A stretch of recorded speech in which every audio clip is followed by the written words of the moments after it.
Bonjour, c'est Ed pour la revue de la Strider de Asvape, une box très bien réalisée en 26650 avec un nouveau chipset propriétaire, le VO75. On va voir tout ça en détail, on commence rapidement par le contenu de la boîte. Dans la boîte, vous trouverez bien sûr la box, vous aurez également un cordon micro USB ainsi qu'un adaptateur pour les batteries 18650. Et voilà la Strider en détail, c'est une box qui est raisonnablement compacte pour une 26650, vous avez toutes ces dimensions qui apparaissent ici. Elle est également raisonnablement lourde et son ergonomie est vraiment excellente. La prise en main est très facile, que ce soit dans un sens ou dans l'autre, le bord arrondi au niveau de la batterie est très bien fait et globalement la prise en main est très bonne. Ce que l'on remarque surtout avec cette box, c'est son excellente finition, elles sont vraiment irréprochables, très largement au-dessus de la production moyenne. Que ce soit au niveau des boutons, des surfaces, du 510, c'est vraiment très bien fini et très agréable. Sur la face avant, on va avoir le bouton de déclenchement, l'écran, le bouton plus, le bouton moins et la prise micro USB. Les boutons sont taillés en forme de diamant, c'est vraiment très réussi, ils ne bougent absolument pas, le clic est excellent et tout ça donne vraiment une excellente impression de finition qui est vraiment agréable. L'écran est original, il est très lisible, on le verra tout à l'heure en détaillant les menus. Et on va avoir la prise micro USB qui permet de mettre la box à jour. Cette revue a été faite avec la mise à jour 80 watts, vous aurez le lien dans la description de la vidéo sur YouTube. Cette mise à jour donc en 80 watts va vous demander de télécharger et d'installer le logiciel, ainsi que le programme on va dire de mise à jour. Globalement, pas grosse différence avec cette mise à jour, simplement elle fait passer la box de 75 à 80 watts. Il suffit de la télécharger sur le site, l'installation est relativement simple. Sur le tour de la box, on va avoir une finition en carbone, très réussie. La surface est agréable, relativement douce, c'est probablement du vrai carbone, en plus à l'intérieur et pas un simili. Au-dessus de la box, on va bien sûr avoir la connexion 510, elle est très belle, indiscutablement.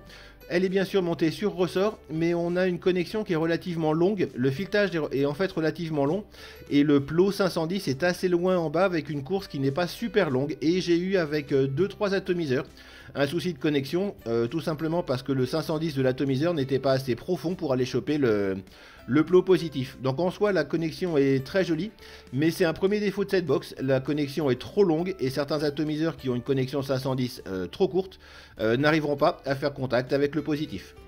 Au-delà de ce souci de connexion, vous pourrez mettre absolument tous les atomiseurs sur cette box. Ici c'est un dripper en 30 mm et c'est toujours flush.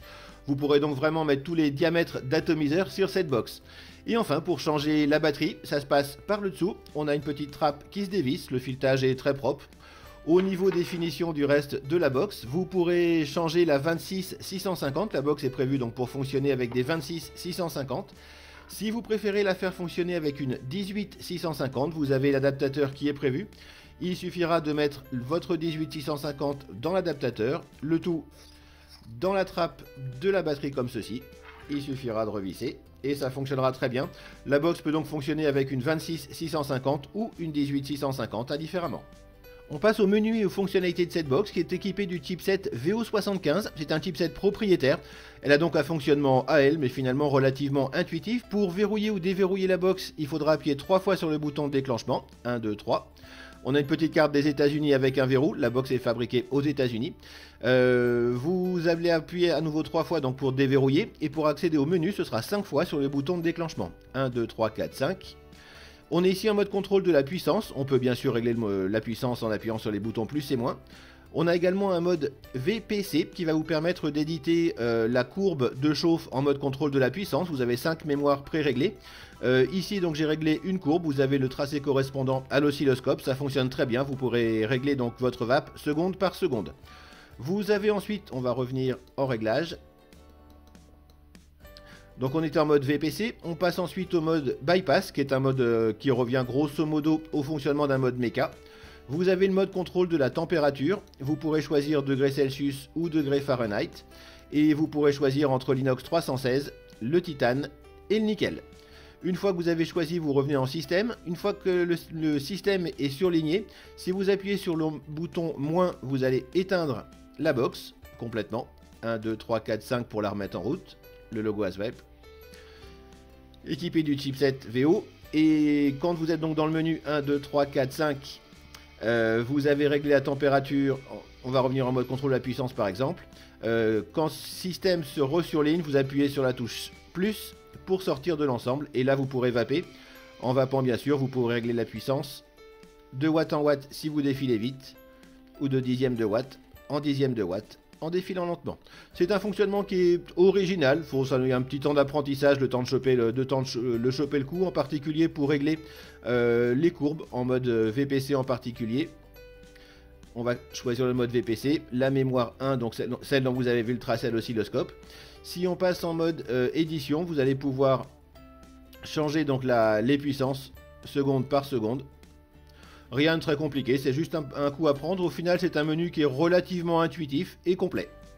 On passe au test du chipset, la partie électronique de la box, en commençant par le mode contrôle de la puissance, où la box se comporte plutôt bien. Vous avez ici le tracé à 15 watts avec une résistance de 0,25 ohms. Ça n'est pas le plus chouette signal qu'on ait jamais vu, mais ça ne se sent pas à la vape, et globalement la vape est très lisse et très agréable avec cette box, comme avec la quasi-totalité des box du marché en fait, en mode contrôle de la puissance. Le signal à 30 watts également, le signal à 50 watts, à peu près le même, et le signal à 80 watts avec une amplitude un petit peu plus grande, mais encore une fois ça ne se sent pas à la vape. Notez également que la box délivre bien les 80 watts qu'elle annonce. Donc au final c'est un comportement qui est correct en mode contrôle de la puissance. Et c'est une box qui vous donnera à peu près la même vape que toutes les autres dans ce mode. Ça se complique un petit peu en contrôle de la température. Vous avez ici donc le signal avec un coton correctement imbibé. Et on voit très bien que la box passe en mode pulsé. Le souci, c'est qu'on ressent très bien ces pulsations. Vous avez là un zoom du signal. On voit très bien les pulsations et on les ressent très bien également. Ça fait un effet de train à vapeur assez prononcé qui procure au final une vape qui, à mon avis, est désagréable en contrôle de la température. On note également au tout début du signal que la montée en température est relativement longue avec un signal courbé qui est également pas idéal. La montée en température est assez longue et encore une fois la vape désagréable parce que pulsée.